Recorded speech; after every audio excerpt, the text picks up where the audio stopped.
அருமைக்குரிய பெருமக்களே, இஸ்லாமிய சகோதரர்களே, நாமெல்லாம் ஒரு கண்ணியமிகு மாதம், சங்கையான மாதம், பரக்கத்து செய்யப்பட்ட மாதம், உன்னதமான மாதம் என்று போற்றப்படக்கூடிய சிறப்பு பெயர்கள் சொல்லி முடித்து விட முடியும். அவ்வளவு சிறப்புகள் நிறைந்த கண்ணியமிகு ரமலான் மாதத்தை வந்தடைந்திருக்கிறோம்.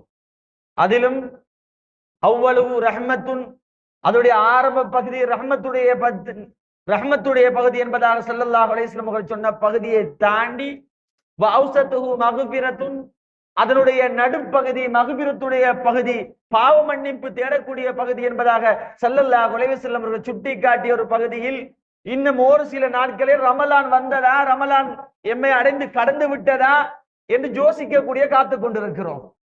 என்ன நடந்தது, என்ன செய்தோம், இந்த ஒரு மாத காலத்தையும் எவ்வாறு பயன்படுத்தி கொண்டோம், ரமலான் மாதத்தில் எங்களுடைய கலாமான தொழுகைகளை நிறைவேற்றி முடித்து விட்டோமா? வாழ்க்கையில் 20 நாட்கள், 20 வயதுகள், 40, 60, 80, 90 வயதுகள் வாழ்ந்திருக்கிறோம். இதில் எத்தனையோ ரமலானை அடைந்தோம். அத்தனையிலும் இந்த ரமலானில் விடுபட்ட தொழுகைகளை ரமலானில் கலா செய்து கொண்டோமா? ரமலானில் கலா செய்யறேன். இந்த ரமலான் மாதத்திலே ஒரு சுன்னத்தை செய்வோமாக இருந்தால் அது பர்துடைய நன்மையை பெற்று தரும்.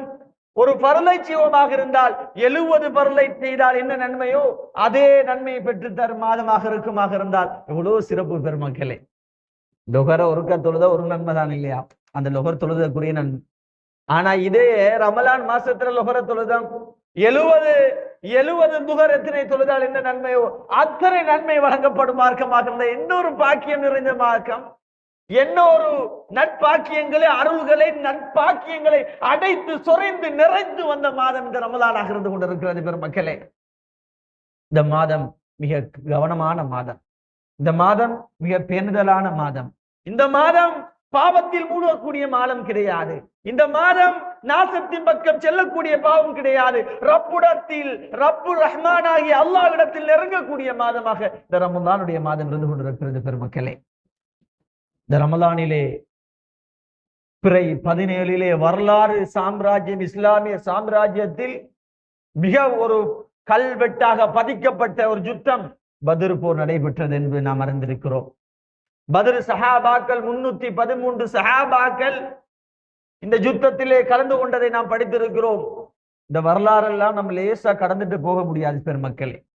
இந்த வரலாறுகள், பத்ர் யுத்தம் நடந்துச்சு, அது இஸ்லாத்திலே பெரிய யுத்தம், இப்படி எல்லாம் பேசுறோம் இல்லையா? இந்த யுத்தத்துக்குள் இருக்கக்கூடிய ஒவ்வொரு சஹாபியுடைய வாழ்க்கையை எடுத்து பார்ப்போமாக இருந்தால் அல்லாஹு அக்பர், அளப்பெரிய தியாகங்களோடு, அளப்பெரிய கஷ்டங்களோடு, அளப்பெரிய துன்பங்களோடு வாழ்ந்த அந்த மக்களுடைய வாழ்க்கை நம்ம கண்ணுக்கு புலப்படும். பத்ர் வெறும் பத்ராகவே இல்லை பெருமக்களே. அதில் இருக்கக்கூடிய கஷ்டங்கள், துன்பங்கள், துயரங்கள் ஒவ்வொரு மூமினும் படிப்போமாக இருந்தால் என் வாழ்க்கை சீராகுவதற்கு அது போதுமாக இருக்கிறது பெருமக்களே. 313 சஹாபாக்களின் தியாக வரலாறு புரிந்த இந்த பத்ர் களம் என்ன நடந்தது? அந்த பத்ர் களத்தில் ஏன் நடந்தது, எதற்காக நடந்தது? இஸ்லாத்தில் முதல் யுத்தம்.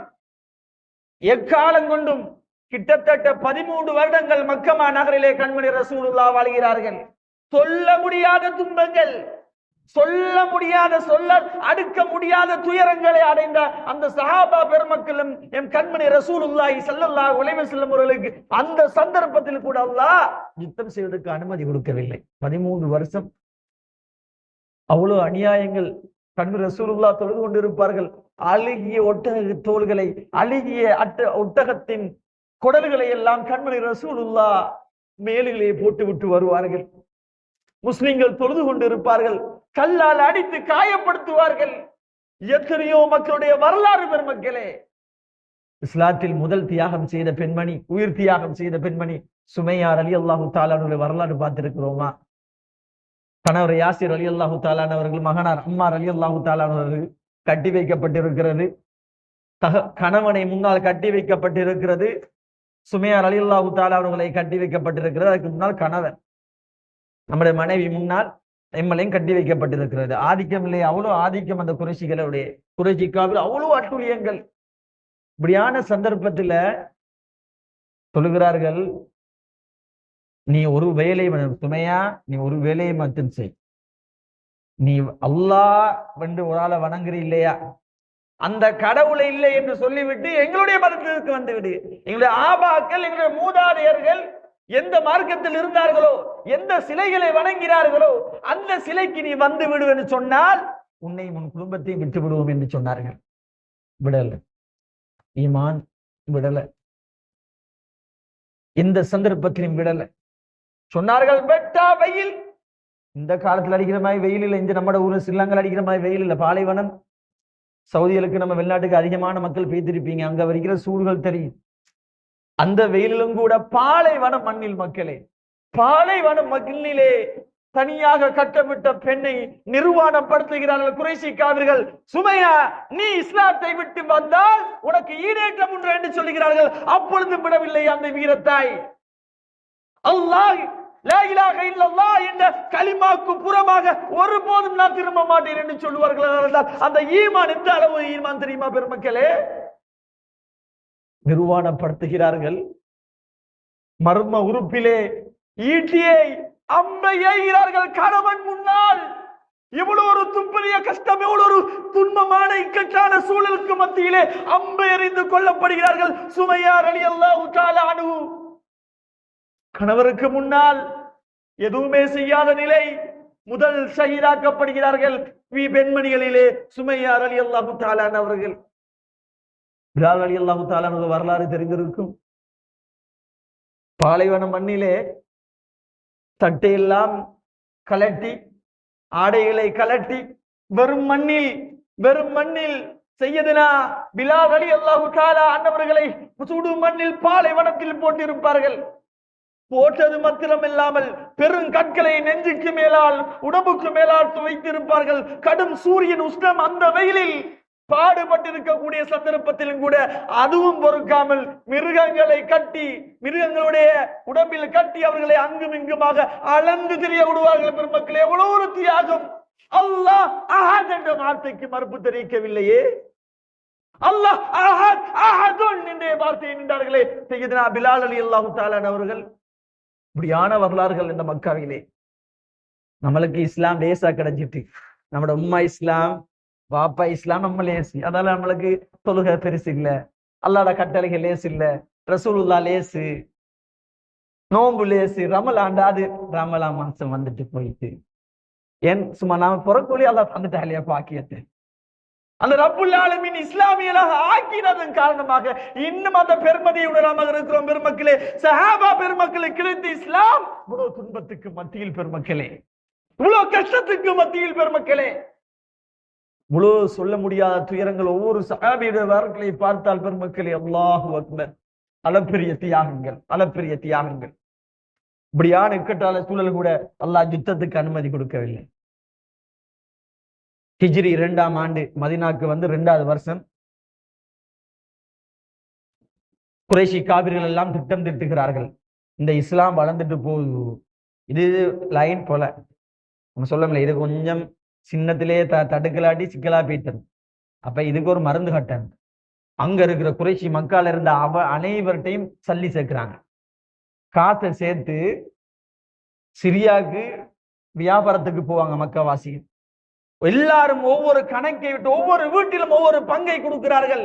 இந்த லாபத்தின் மூலமாக, இந்த வியாபாரம் செய்து கிடைக்கின்ற லாபத்தின் மூலமாக ஒட்டுமொத்த முஸ்லிம்களையும் இஸ்லாத்தையும் அடியோடு அழிக்க வேண்டும் எண்ணத்தோடு ஒவ்வொரு குடும்பமும் சேர்ந்து காசை கொடுத்து அனுப்புறாங்க. இந்த செய்தி ஸல்லல்லாஹு அலைஹி வஸல்லம் கேள்விப்படுது. யுத்தம் பிரயாண கூட்டம் சென்றுச்சு. அந்த கூட்டம் திரும்பி வர இருக்கிறது. எல்லாரும் ஒவ்வொரு குடும்பத்திலையும் பங்கு போட்டு இருக்காங்க இல்லையா. ஸல்லல்லாஹு அலைஹி வஸல்லம் உளவாளிகள் மூலம் இந்த செய்தி தெரிய வருகிறது. ஸல்லல்லாஹு அலைஹி வஸல்லம் பெருமக்களை கூப்பிட்டு, சஹாபா தோழர்களை கூப்பிட்டு, இந்த கூட்டத்தை நாம் தடுக்க வேண்டும். இஸ்லாத்துக்கு எதிராக இல்லையா வந்து கொண்டிருக்கிறாங்க. இந்த லாபத்தை கிடைச்சா நம்முடைய இஸ்லாத்தை அழிக்கிற இந்த கொடிய திட்டத்தோடு காபிர்கள் வந்து கொண்டிருக்கிறார்கள். இவர்களை எப்படியாவது தடுத்திட வேண்டும் என்ற நோக்கத்தோடு ஸல்லல்லாஹு அலைஹி வஸல்லம் அவர்கள் இருந்த சஹாபாக்களையும் கூட்டு வந்து அதை தடுப்பதற்காக வேண்டி மதீனா நகரத்தை விட்டு புறப்படுகிறார்கள். போனது 313 சஹாபாக்கள் போறாங்க. என்னத்துக்கு? வார கொஸ்டியை தடுத்து அவங்கள்ட்ட இருக்கிற அந்த லாப காசுகளை பங்கு கொள்ளணும். இன்னொரு காரணம் இருக்குது. சஹாபா பெருமக்கள் ஹிஜ்ரத்து செய்த வந்தாங்க இல்லையா, அவங்களோட பெரும் செல்வந்தங்கள், சொத்துக்கள், அவங்களுடைய குடும்பங்கள், வீடுகள், ஆசை ஆசையாக கட்டப்பட்ட வீடுகள், சொத்துக்கள், சுகங்கள், செல்வதாரங்கள் அத்தனையும் இழந்து வந்தார்கள். இல்லை, அத்தனையும் இந்த குறைஷிக்காரர்கள் பறித்தெடுத்தார்கள். இதுக்கு ஒரு பழி தீர்க்கணும் இல்லையா? இதன் காரணத்தினால் இந்த ஸல்லல்லாஹு அலைஹி வஸல்லம் அவர்கள் இப்படியான நோக்கத்தோடு செல்கிறார். அந்த வியாபார கூட்டத்தை மறித்து அதில் இருக்கக்கூடிய லாபமான அந்த பணம் பொதிகளை பெற்றுக்கொள்ள வேண்டும், இஸ்லாத்தை அழித்து விற்றக்கூடாத இந்த சிந்தனையோடு சஹாபாக்கள் பெறப்படுகிறார்கள். யுத்தத்துக்கெல்லாம் செல்லல, பத்ர் என்னும் களத்தை நோக்கி புறப்படுகிறார்கள். அந்த இடத்தால்தான் அந்த கூட்டம் வரும் என்று தெரியும். அதெல்லாம் போறது பயணம். அந்த கூட்டத்தானே தான் அபு சுஃபியானுடைய இஸ்லாத்துக்கு வர முன்னால், அவர் இஸ்லாத்துக்கு அந்த டைம்ல வரல, வந்து கொண்டிருக்கிறார்கள். அந்த கூட்டம் வியாபார கோத்திரம் வந்து கொண்டிருக்கிறது செய்தி தெரியப்படுகிறது. இந்த வழியினால் வருவார்கள் என்று கண்காணித்து முஸ்லிம்கள் ஒன்று சேர்ந்து இருக்கிறார்கள். சஹாபா பெருமக்கள் அனைவரும் இந்த செய்தி உளவாளிகள் மூலம் அபு சுஃபியான் ரலியல்லாஹு அன்ஹு அவர்களுக்கு தெரிய வருகிறது. அவர் உடனே அங்கு இருக்கக்கூடிய மிக வேகமாக குதிரையை செலுத்தக்கூடிய ஒரு மனிதரை கூப்பிட்டு சொல்கிறார், இப்படித்தான் லைன் பிழையா போது, என்னுடைய வியாபார கோஷ்டிக்கு ஆபத்து ஏற்பட இருக்கிறது, உடனடியாக நாம் வருவதற்கு முன்னால் மக்கா வாசிகளுக்கு இந்த செய்தியை நீங்கள் தெரிவிக்க வேண்டும் என்று மிகவும் குதிரை வேகமாக ஓட்டக்கூடிய ஒருவரிடம் இந்த செய்தியை சொல்லி அபு சுஃபியான் சொல்லி அனுப்புகிறார். அந்த குதிரை வீட்டு வீரர் மிகவும் வேகமாக வந்து மக்கமா நகரத்திலே முழங்குகிறார். இவ்வாறுதான் இந்த முஹம்மதுடைய கூட்டத்தார்கள், இந்த முஸ்லீம்கள், இந்த இஸ்லாமியர்கள் எங்களுடைய வியாபார சொத்துக்களை, எங்களுடைய வியாபார லாபகரமான அந்த சொத்துக்களை எல்லாம் கொள்ளையடிக்க இருக்கிறார்கள். இதோ புறப்படுங்கள், புறப்படுங்கள் போருக்காக என்று கோஷம் எழுப்புகிறார்கள். எப்பதான் சந்தர்ப்பம் வரும் என்று பார்த்திருந்தார்கள் பெரும் பெரும் தலைவர்கள். முக்கியமான ஒரு ஆள் அபூ ஜஹல். அபூ ஜஹல் வரலாறு நம்மளுக்கு எல்லாம் நிறைய தெரிந்து பெற்ற ரசூலுல்லாஹ்க்கு அந்த அளவு கஷ்டத்தை கொடுத்த அந்த மனிதன். எல்லாரும் இதான் சந்தர்ப்பம் எல்லாத்தையும் அபூ ஜஹல் கொண்டு போகிறான். அவ்வளவு குடும்பத்திலையும் சொல்லுகிறான், ஒரு குடும்பத்திலிருந்து ஒவ்வொரு குடும்பத்திலும் இந்த சொத்தில், இந்த வியாபார கோட்டையில் வரக்கூடிய லாபத்தில் பங்கு இருக்கிறது அல்லவா, அதே போன்று இந்த யுத்தத்துக்கு, இந்த எதிர்ப்புக்கு ஒவ்வொரு குடும்பத்திலும் ஒரு பந்தையாக வேண்டும் என்று கட்டாயப்படுத்தி ஒவ்வொரு ஊரையும் கூட்டி போகிறார். கிட்டத்தட்ட சுமார் 1000 பேர்களை சுமந்து கொண்டு அந்த படை வெளிக்கிடுகிறது. முஸ்லிம்களுக்கு யுத்தம் எதிர்பார்க்கல. பெரும் படிப்பின பெருமக்களை பதில் களமிரிக்குது அல்லவா, பெரும் படிப்பின. பின்னாலே அதை சொல்லுவோம். அபூ ஜஹலுடைய அந்த படை சென்று கொண்டிருக்கிறது. முஸ்லிம்கள் பத்ர் களத்தில் அந்த கிணறு, பத்ரு களம் சொல்றது ஒரு கிணறு ஒன்று இருந்துச்சு, அதுக்கு பேர் பத்ர். அந்த இடத்தால அதுக்கு பேர் யுத்தம் அவடத்தை நடந்ததால் அது பத்ர் யுத்தம் அப்படின்னு பேர் வந்தது. ஸல்லல்லாஹு அலைஹி வஸல்லம் அவர்கள் பத்ரு களத்திலே கிணற்றை முற்றுகையிட்டு இருக்கிறார்கள். இன்னும் தெரியவில்லை, வியாபார கோஷ்டியை தடுப்பதற்காகவே முஸ்லிம்கள் காத்து கொண்டிருக்கிறார்கள். அப்படியான சந்தர்ப்பத்தில் வியாபார கோஷ்டியில அந்த கூட்டத்தின் எந்த தகவலும் கிடைக்கவில்லை. அப்ப சஹாபாக்களை அனுப்புகிறார்கள், என்ன நடக்கிறது என்று பார்த்து வாருங்கள் என்று அனுப்புகின்ற சந்தர்ப்பத்திலே சஹாபாக்கள் போகிறார்கள். அப்பொழுது 2 பெண்மணிகள் கிணற்றில் தண்ணியை அள்ளி கொண்டு பேசிக் கொண்டிருக்கிறார்கள். இந்த ஒரு படை ஒன்றைக்கு அந்த படைக்கு தண்ணியை இறைச்சி, தண்ணியை கொடுத்தாச்சு, நான் என்ற கடனை நான் முடிச்சு கொள்ளுவேன் அப்படி என்று பேசிக் கொண்டிருக்கிறாங்க. திருப்பியும் இன்னும் சுத்தி திருறாங்க. என்ன சரி, வேற தகவல்கள் கிடைக்க மாட்டு போற டைம்ல ஒரு ஆட்டு என்ன பிடிக்கிறாங்க. ஒரு ஆடு மேய்ச்சி கொண்டு ஒரு ஆள் போறாரு. அவரை கூப்பிட்டு என்ன நடக்குது, ஜாரசரி வந்திருக்க சொல்லுகிறாராம், அபூ ஜஹலுடைய படை வந்திருக்கிறது. ஸல்லல்லாஹு அலைஹி வஸல்லம் அவர்களை கூட்டி நம்பவில்லை அவங்க. இப்படித்தான் அபூ ஜஹலுடைய படை வந்ததாக என்ன சொல்கிறார் ஸல்லல்லாஹு அலைஹி வஸல்லம். அவர் உண்மையை சொல்கிறார். அப்ப எத்தனை பேர் வந்திருக்கிறாங்க அது என்னால் கணக்கெடுக்க முடியாது. அவ்வாறென்றால் அவர்கள் உணவுக்காக எத்தனை ஒட்டகங்கள் இருக்கிறார்கள் என்று சொன்ன சந்தர்ப்பத்தில் அந்த சிறுவர் சொன்னார், 9-10 ஒட்டகங்கள் இருக்கிறார்கள். அப்போது ஸல்லல்லாஹு அலைஹி வஸல்லம் கணிக்கிறார்கள், அங்கு இருப்பவர்கள் 900-1000 கிட்டத்தட்ட மக்கள் இருக்கிறார்கள் என்றால் ஸல்லல்லாஹு அலைஹி வஸல்லம் கணிக்கிறார்கள். இங்க இருக்கிற 313 சஹாபாக்கள் போருக்கு தயாரில்லை. 70 ஒட்டகம் 2 குதிரை. ஆனால் காபிர்களிடம் இருந்ததோ பலவிதமான ஆயுதங்கள். இங்கால இருந்த சஹாபா பெருமக்கள் யுத்தம் தெரியாது. மக்காவாசிகள், முஹாஜிர்கள், சஹாபாக்கள் 70 பேர் இருந்தார்கள். அன்சாரிகள் எல்லாம் விவசாயிகள், விவசாயம் செய்து வாழக்கூடியவர்கள். யுத்தத்தை பற்றி அவர்களுக்கு தெரியாது. இப்படியான ஒரு இக்கட்டான கட்டம். ஸல்லல்லாஹு அலைஹி வஸல்லம் அவர்கள் சொல்லுகிறார்கள், யுத்தம் செய்ய தயாராக வேண்டும். அப்பொழுது சஹாபா பெருமக்களை எல்லாம் கூப்பிட்டு கேட்கிறார்கள், என்ன செய்வது? இவ்வாறான சூழல் ஏற்பட்டிருக்கிறது.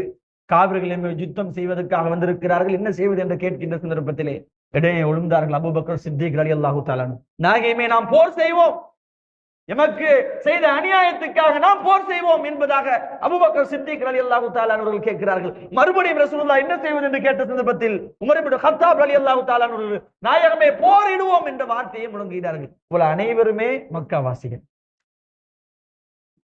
அன்சாரிகள். ரசூலுல்லாஹ் பாதுகாக்கிறன்னு பையத்தை செஞ்சிருந்தாங்க இல்லையா? நாயகமே, நீங்க எங்கட ஊருக்கு வாங்க, நான் உங்களை பாதுகாக்கிறேன், எங்க ஊருக்குள்ள நாங்க உங்களே பாதுகாப்போம். இதான் அவங்களோட பையத்துடைய உடன்படிக்கையோட இது நடக்குது. மதீனாவுக்கு சுமாராக 80 மைல் உள்ள தொலை தூரம் உள்ள ஒரு இடத்தில் தான் இந்த பத்ர். மதீனாவை தாண்டி அப்ப ரசூலுல்லாஹ் திருப்பியும் கேட்கிறாங்க, என்ன செய்வது?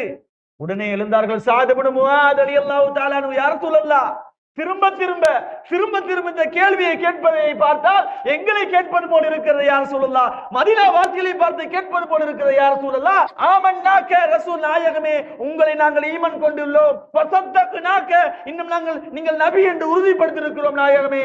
நீங்கள் கடலிலே மூழ்கச் சொன்னாலும், நீங்கள் கடலிலே மூழ்கச் சொன்னாலும் நாயகமே, கடலில் குளிக்க தயார் நாங்கள் என்று சொன்னார்கள். ஸல்லல்லாஹு அலைஹி வஸல்லம் முகம் அவ்வாறு பிரகாசிக்கிறது. அவ்வாறு சந்தோஷத்தில் மகிழ்ச்சியை காணி முகத்தில் காண்கிறார்கள் சஹாபா பெருமக்கள். ஏன் மக்காவாசிகளுக்கு பிரச்சனை, ஆனா அன்சாரி சஹாபாக்கள் மக்காவாசிகளோட எந்த பிரச்சனையும் இல்லை இல்லையா? அப்ப அந்த தயக்கம் இருந்தது. ரசூலுல்லாஹ் என்னடா இவங்க எனக்கு ஒத்துழைப்பு செய்வாங்களா என்ற ஒரு தயக்கம் இருந்ததன் காரணமாக கேட்ட சந்தர்ப்பத்திலே ஸஅத் இப்னு முஆத் ரலியல்லாஹு தஆலா அன்ஹு இந்த வார்த்தையை முழங்குகிறார்கள் பெருமக்கள். ரசூலுல்லாஹ் அவ்வளவு ஒரு சந்தோஷமாக இருந்தார். ஸஅத் இப்னு முஆத் யார் தெரியுமா? இங்கு உடன்படிக்கை பட்டார இந்த ஸஅத் இப்னு முஆத் யார் தெரியுமா? இவருடைய மரணத்துக்காக வேண்டி அர்ஷுர் ரஹ்மான், அல்லாஹ்வுடைய அர்ஷ் நடுங்கியது இந்த சஹாபியுடைய இந்த சஹாபா பெருமக்களுடைய அவருடைய மரண செய்தியை கேட்டு. இந்த சஹாபிக்கு தான் ஸல்லல்லாஹு அலைஹி வஸல்லம் சொல்வார்கள், கூமு இலா சய்யிதிக்கும், உங்கள் தலைவருக்காக எழுந்து நில்லுங்கள் என்று ஸஅத் இப்னு முஆத் ரலியல்லாஹு தஆலா அவர்கள் வந்த சந்தர்ப்பத்தில் சொல்வார்கள். இந்த சஹாபிதான் அவருடைய ஜனாசாவுக்காக 70,000 மலாயிக்காமார்கள் கலந்து கொண்ட சஹாபி இந்த ஸஅத் இப்னு முஆத் ரலியல்லாஹு தஆலா அவர்கள். இப்படிப்பட்ட அந்த சீதேவி மகனார் இந்த வார்த்தையை சொன்னதும் ஸல்லல்லாஹு அலைஹி வஸல்லம் அவர்களுக்கு அவ்வளோ ஒரு சந்தோஷமாக இருந்தது. இப்படியான சந்தர்ப்பத்தில் ரமலான் பிறை 17 திங்கட்கிழமை அன்றைய நாள் போருக்கு தயாராகுகிறார்கள். முஸ்லிம்கள் நோம்பு நோற்ற நிலையிலே, நோம்பு நோட்டுட்டு தொழிலுக்கு கூட கஷ்டமா இருக்கு, இதுல யுத்தம் செய்யறதுக்காக முனைந்து நின்றார்கள் அந்த பலவீனமான அந்த சஹாபா பெருமக்கள். காபிர்களோ ஆடல் பாடல் கூத்துகளுடன் கும்மாளங்களுடன் இன்று முஸ்லிம்களை சுருட்டி விடலாம், அழித்து ஒழுக்கி விடலாம் என்றதோடு சிந்தனையோடு வந்தார்கள். முஸ்லிம்கள் உண்மைக்கே யுத்தத்துக்கு வரல, வந்தா தானே ஆயுதங்கள் அது இதெல்லாம் எடுத்துட்டு வர்றதுக்கு இருந்தது குறிப்பிட்ட ஆயுதங்களே. இப்படியான கட்டம். 2 குழுவினருக்கும் யுத்தம் ஆயத்தமாகிறது. சூரியன் உதயமாக யுத்தம் தொடங்குகிறது. பத்ருக்களம் தயாராகிறது. வெறும் 313 சஹாபாக்கள், குறைஷி காபிர்கள் ஏசப்பட்டவர்கள் அல்ல, போர்களில் நல்ல அனுபவம், நிறைய போர் செய்தவர்கள், அத்தனையுமே போர் வீரர்கள். சஹாபா பெருமக்கள், அன்சாரிகள், விவசாயிகள், போரை பற்றி எதுவுமே தெரியாதவர்கள், போர் செய்தது கூட கிடையாது. இப்படியான மக்களுக்கு மத்தியில் போர் வீரர்கள் 1000 பேர், ஒட்டகங்கள் அதிகூடியமாக இருக்கக்கூடிய, ஆயுதங்கள் அதிகூடமாக இருக்கக்கூடிய அந்த குறைஷிகளோடு போராட முனைவர்கள் என்ன ஈமான் பெருமக்களே. 1000 சஹாபாக்களோடு 1000 காபிர்கள் 313 சஹாபாக்கள் மோதுவதற்கு தயாராகிற சந்தர்ப்பத்தில் அல்லாஹ் ரப்பல் ஆலமீன் சொல்வார், வலகத் நஸரகுமுல்லாஹு பிபத்ர் வ அன்தும் அதில்லஹ். அல்லாஹ் சொல்லுவார், நாங்கள் திடனாக நாயமே உங்களுக்கு உதவி செய்தோம். நீங்கள் கொஞ்சம் பேராக இருக்கும் போது, எண்ணிக்கையில் குறைவானவராக இருக்கும் போது உங்களுக்கு உதவி செய்தோம். அதுக்கு முன்னால் யுத்தம் நடைபெறுவது காலையாக இருந்த அன்று தஹஜ்ஜுதிலே கண்மணி ரசூலுல்லாஹ் சுஜூதிலிருந்து தலை எடுக்கவே இல்லை. யா அல்லாஹ், துஆ கேட்டோம், யா அல்லாஹ், இந்த யுத்தத்தில் முஸ்லிம்களுக்கு நீ வெற்றியை கொடுக்கவில்லை என்று இருந்தால் ரப்பே, முஸ்லிம்கள் வெற்றி பெறவில்லை என்று இருந்தால் ரப்பே, உன்னை வணங்குவதற்கு பூமியில் யாரும் இருக்க மாட்டார் ரப்பே.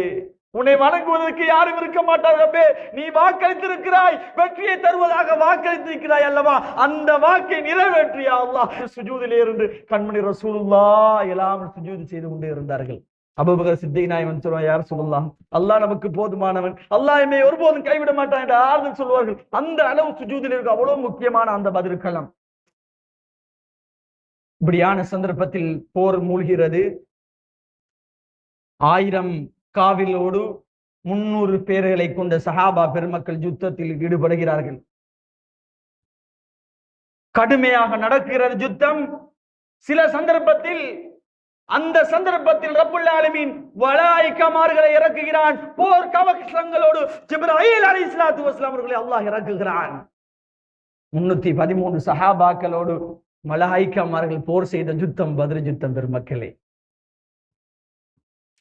வாள்களால் வெட்டப்பட்டிருக்கும் அந்த களத்தில் வாளால் வெட்டப்பட்டு எத்தனையோ சடலங்கள் கிடக்கிறது. சிலது சுடுபட்ட போன்று வெட்டுக்கள். அந்த சந்தர்ப்பத்தில் எடுத்து காட்டுவார்கள், அது வானவர்களுடைய வெட்டு என்பதாக சொல்லி காட்டுவார்கள்.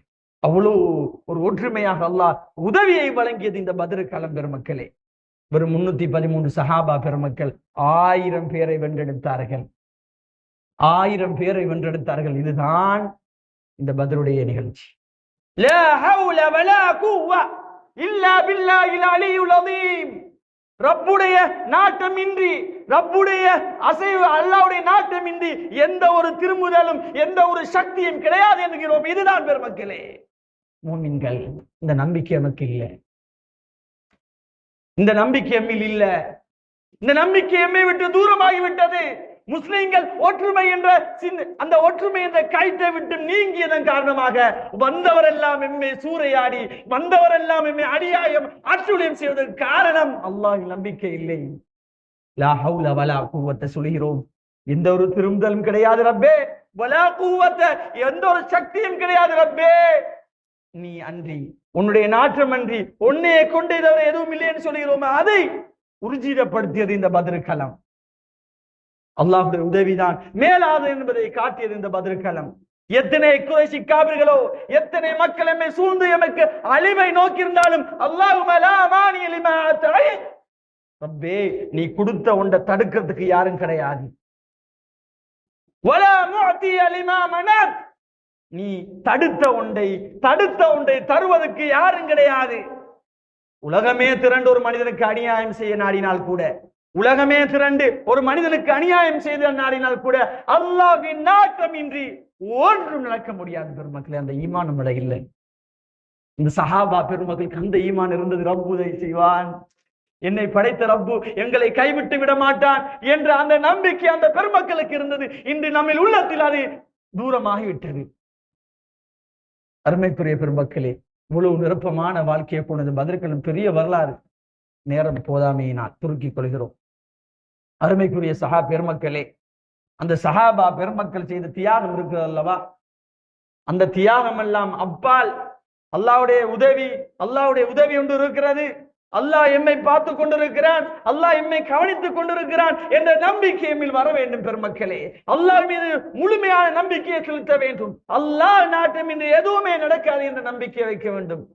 நாம் இன்று இந்த சங்கையான ரமலானில் கூட நோன்பு இல்லாம, தொழுகை இல்லாம, பாவத்திலே மதுபானத்தில் குடித்துக் கொண்டிருக்கிறோம் பெருமக்களே. அந்த உத்தம சஹாபா பெருமக்கள் உயிருக்கு உயிராய் கொடுத்து போராடிய இந்த மார்க்கத்தை அசிங்கப்படுத்திக் கொண்டிருக்கிறோம் பெருமக்களே. அந்த காபிர்களும் இந்த கயவர்களும் ஏற்கக்கூடிய நிலைமைக்கு நாம் இஸ்லாமிய சமுதாயம் மாறிக்கொண்டிருப்பதுதான் கவலையாக இருக்கிறது. இந்த ரமலானில் கூட எத்தனை பேர் நாம் தொழுகையாளிகளாக இருக்கிறோம், எத்தனை பேர் நோம்பாளிகளாக இருக்கிறோம், எத்தனை பேர் மக்களுக்கு உதவி செய்யக்கூடியவர்களாக இருக்கிறோம். இன்னும் பாவத்தை விடவில்லையே, இன்னும் மதுபானத்தை விடவில்லையே, இன்னும் விபச்சாரத்தை விடவில்லையே, இன்னும் அநியாயம் செய்வதை விடவில்லையே, இன்னும் ஏமாற்றை விடவில்லையே. பெருமக்களே அல்லாஹ் ஒருவன் இருக்கிறான் என்பதை மறந்து அல்லாஹ் வாழ்ந்து கொண்டிருக்கிறோம்.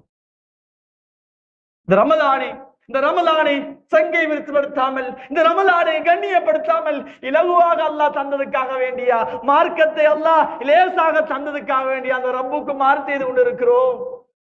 எந்த ஒரு உயிர் தியாகமும் போகாமல் மார்க்கம் இலகுவாக லேசாக கிடைத்ததுக்காக வேண்டியா, அல்லாஹ் அன்பளிப்பாக தந்ததுக்காக வேண்டியா நாம் அல்லாஹ்வுக்கு மாறு செய்து கொண்டிருக்கிறோம்?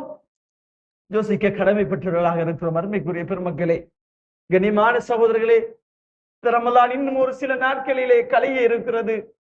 ரமலானில் என்னத்தை அடைந்தோம், என்ன பாக்கியங்கள் செய்தோம் என்பதை உணராமலே காலம் கழிந்து போயிருக்கிறது. பெருமக்களே, விழித்துக் கொள்வோம் மூமின்களே, இது சந்தர்ப்பம், இந்த ரமலான் சந்தர்ப்பம். சஹாபாக்களுடைய வாழ்வில் படித்தால் அல்லாஹு அக்பர் கண்ணீர் ஊற்றாக ஓடக்கூடிய சந்தர்ப்பங்கள் இருக்க. பெருமக்களே, நமக்கு அந்த ஒரு கஷ்டங்கள் இல்லாத காரணத்தினால் தான் இவ்வளவு பொடுபோக்கு செய்து கொண்டிருக்கிறோம். எல்லாத்திலையும் பொடுபோக்காவற்று, மார்க்கத்தில் அத்தனையும் பொடுபோக்காவற்றுக்கு காரணம் அல்லாஹ்வுடைய முழுமையான நம்பிக்கை வரல. நம்ம நினைக்கிறோம் கடலுக்கு போவாட்டி குடும்பத்துக்கு சாப்பாடு கொடுக்க ஒத்துரம் இல்லையா நினைக்கிறோமா இல்லையா? நம்ம விவசாயம் செய்யலாட்டி குடும்பத்துக்கு சாப்பாடு கொடுக்க ஒத்துரம் இல்லையா நினைக்கிறோம் இல்லையா? நம்பிக்கை பலகீனம், நம்ம நம்பிக்கை பலகீனம். உணவளிப்பவன் யார்? வல்லாஹு கைருர் ராஸிகீன். அல்லாஹ் சொல்லுவான், ரிஸ்க் அளிப்பவர்கள் மிகச் சிறந்தவன் நான் அல்லவா, ரிஸ்க் அளிப்பவன் நான் அல்லவா. வயிற்றில் இருக்கிற பிள்ளைக்கு எல்லாம் உணவு கொடுத்தானே இல்லை, நம்மளா சோறை கொடுத்து வளர்த்தோம்னா? வயிற்றுல இருக்கிற பிள்ளைக்கு உணவு கொடுத்து வளர்த்துறது ரப்புல் ஆலமீனுக்கு. வெட்டியால் எடுத்த பிறகு அந்த பிள்ளைக்கு எதை கொடுக்கணும் என்பது அல்லாஹ்வுக்கு தெரியாதா? காரணம் தொழில், அது அதால நோன்பு பிடிச்சு கொள்ளலாம். அப்படி நம்ம செய்யற இது வியாபாரம் அப்படி கஷ்டம், நம்ம செய்யற விவசாயம் அவ்வளவு கஷ்டம், அதால நோன்பு பிடிச்சு கொள்ளலாம். என்ன சாட்டு பெருமக்களே, என்ன சாட்டு? இந்த சஹாபா பெருமக்கள், அந்த சஹாபா பெருமக்கள் பசியோடு நின்றார்கள், ஆயுதம் ஏந்தி என்றால் எந்த நம்பிக்கை பெருமக்களே, எந்த நம்பிக்கை? அல்லாஹ்வின் மீது கொண்ட நம்பிக்கை. பசி நோம்போடு சகர் செய்து நோம்பு நோற்றவர்களாக வாள் ஏந்துவார்களாக இருந்தால் எவ்வளவு ஒரு பெரிய தியாகம் பெருமக்களே. இந்த உணர்வு, இந்த நம்பிக்கை மேல் வர வேண்டும் பெருமக்களே. ரமலானுக்கு முன்னால் இந்த ரமலான்ல பிள்ளைக்கு உடுப்படுத்த அழகுபடுத்தத்தான் வேணும். அதுதான் அதுக்காகவே வேண்டி முயற்சிக்கிற மாதம் கிடையாது பெருமக்களே. அதுக்காக வேண்டிய தீர மாதம் பெருமக்களே. என் பிள்ளையும் என் மனைவியும் நானும் என் குடும்பமும் ரப்புடைய பொருத்தத்தை பெற்றுக் கொண்டோமா என்பதுக்குரிய மாதம் பெருமக்களே. ஆக இஸ்லாமிய சகோதரர்களே, கண்ணியமான அல்லாஹ்வின் நல்ல அடியார்களே, இன்னும் ஜும்மால தூக்கம் போது தூங்குங்க, அல்ஹம்துலில்லாஹ் நல்லா தூங்குங்க. அந்த மரணம் ஒரு செய்தி வரும், அஹமது ஆஜியார் என்று மௌத்தாகினார் என்ற செய்தி வரும். அப்ப தூங்கினத்துக்குரிய அந்த பிரயோசனத்தை பெற்றுக்கொள்ளும். இப்ப தலை அடிக்கும், அங்களை அடிக்கும், இது செய்யும், அப்படியே மயங்கமாய் வரைய நல்லது கூட அது. இதே ஆடல்கள், பாடல்கள், சினிமா பாடல்கள் என்றால் விழித்துக் கொண்டு இருக்கிறோம். ரப்புடைய மாளிகைக்கு வந்தா நல்லது கேட்க மனசு விடுதில்லை. இப்ப ஷைத்தானே சாட்டையில இல்ல, முந்தி ஒரு சாட்டு இருந்து ஷைத்தான் நம்மளை வழிகிற ஷைத்தான் நாசமாக்கி போட்டான். இப்ப ஷைத்தான் இல்லை, எல்லாம் கைது செய்யப்பட்டுட்டு. இப்ப யாரு? நம்ம தான். இப்ப இருக்கிற ஷைத்தான் யாரு? நம்ம தான். இப்ப என் பாவம் செய்யறோமா நினைத்துக் கொள்ளுங்கள், ஷைத்தான் எல்லாம் அங்க வழி எடுக்கப்படல, நம்ம தான். நம்ம நப்சு நானும். இதுதான் அருமைக்குரிய பெருமக்களே, இஸ்லாமிய சகோதரிகளே, நோன்பாக இருந்து கொண்டிருக்கிறோம். ஆக அல்லாஹ் ரப்புல் ஆலமீன் இந்த நோன்பு ஆறியுடைய பரக்கத்தை கொண்டு எங்களை பொருந்திக் கொள்வானாக, எங்களை கபூல் செய்வானாக, தொழுகையாளிகளாக எம்மை மாற்றி அருள்பாலிப்பானாக, நிம்மதியான சந்தோஷமான வாழ்க்கையை தந்தருபாலிப்பாயா, நிம்மதியான சந்தோஷமான வாழ்க்கையை தந்தருபாலிப்பாயா, அவர் ரஹமத்தை பெற்ற கூட்டத்தில் எம்மை சேர்த்தருபாலிப்பானாக, மகபிரத்தை பெற்ற கூட்டத்தில் எம்மை அத்தனை பேரையும் சேர்த்தருபாலிப்பானாக, நரகத்தை விட்டு விடுதலை பெற்ற கூட்டத்தில் எம்மை அத்தனை பேரையும் சேர்த்தருபாலிப்பானாக, ரமலானை கண்ணியப்படுத்திய கூட்டத்தில் எம்மை சேர்த்தருபாலிப்பானாக. ரப்பி எங்களுடைய பாவங்களை மன்னித்தருபாலிப்பாயாக. யா அல்லாஹ் எங்களுடைய பெற்றோர்களின் பாவங்களை மன்னிப்பாயாக, எம் குடும்பத்தினரின் பாவங்களை மன்னித்தருபாலிப்பாயாக. யா அல்லாஹ் ரமலானிலும் அநியாயம் செய்து கொண்டு வாழக்கூடிய மக்களுக்கு நேரான வழியை காட்டி விடு ரப்பே. ரமலானிலும் கூட இன்னும் பாவத்தில் மூழ்கி கொண்டிருக்கக்கூடிய மக்களுக்கு நேரான வழியை காட்டி விடு ரப்பே. ரமலானில் தொழுகை இல்லாத மக்களுக்கு நேர் வழியை கொடுத்து விடு ரப்பே. ரமலானிலாவது முஸ்லிம்கள் ஒற்றுமைப்படுத்தியா அல்லாஹ், முஸ்லிம்களை சந்தோஷமாக வாழவையா அல்லாஹ், முஸ்லிம்களுக்கு மத்தியில் குழப்பத்தை ஏற்படுத்தி விடாதே ரப்பே. என்றென்று முஸ்லிம்கள் சந்தோஷமாக நிம்மதியாக வாழக்கூடிய சந்தர்ப்பத்தை கூடிய அல்லாஹ். யா அல்லாஹ், இன்னும் சில நோம்பாளிகள் நோம்பு நோற்றவர்களாக வெயிலிலே கஷ்டப்படுகிறார்கள் ரப்பே. நோம்பை விட்டுவிடக் கூடாது என்பதற்காக அந்த கடலிலே போய் நோம்போடு கஷ்டப்படுகிறார்கள் ரப்பே. அந்த விவசாயத்தில் வெயிலிலே கஷ்டப்படுகிறார்கள் ரப்பே. அந்த மக்களின் பரக்கத்தை கொண்டு எங்களை பொருந்திக்கொள் ரப்பே. அந்த மக்களுக்கு அனைத்தையும் லேகுபடுத்தி ரப்பே. அவருடைய தொழிலை பரக்கத்து செய்ய அல்லாஹ், மேலும் மேலும் பரக்கத்து செய்ய அல்லாஹ். நோய் நம்பர்களை விட்டு பாதுகாத்து விடு ரப்பே. யா அல்லாஹ், யாரெல்லாம் சொல்ல முடியாத நோன்பு பிடிக்க ஆசையோடு சொல்ல முடியாத நோய்களோடு சிக்கப்பட்டு கொண்டிருக்கிறார்களோ நீயே அவர்களுக்கு ஆபியத்தை கொடுத்து அருள்பாலிப்பாயாக. திடீர் ஆபத்துக்கள் திடீர் விபத்துக்களை விட்டு பாதுகாப்பாயாக. யா அல்லாஹ், அந்த சஹாபா பெருமக்கள் எவ்வளவு எல்லாம் தியாகம் செய்தார்களோ அதே தியாகம் எமக்கும் செய்யக்கூடிய சந்தர்ப்பத்தை தந்தருள்பாலிப்பாயாக. மூச்சு இருக்கும் வரைக்கும் தீனுக்காக, இந்த மார்க்கத்திற்காக ஒத்துழைப்பு செய்யக்கூடிய கூட்டத்திலே மத்தினை பேரை மாக்கி அருள்பாலிப்பாயாக. வாஹத்தாவன் அல்ஹம்துலில்லாஹி ரப்பில் ஆலமீன்.